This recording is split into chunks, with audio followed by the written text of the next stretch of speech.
ಸಿಡಿಲು ಅಪ್ಪಳಿಸಿ ಬೆಂಕಿ ಒತ್ತಿ ಉರಿದ ತೆಂಗಿನ ಮರ.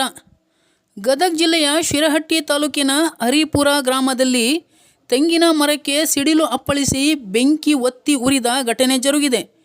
ಕಳೆದ ಮಂಗಳವಾರ ಈ ಘಟನೆ ಸಂಭವಿಸಿದ್ದು. ಅದೃಷ್ಟವಶಾತ್ ಯಾವುದೇ ಅಪಾಯ ಉಂಟಾಗಿಲ್ಲ ಎಂದು ಮಾಹಿತಿ ಲಭ್ಯವಾಗಿದೆ.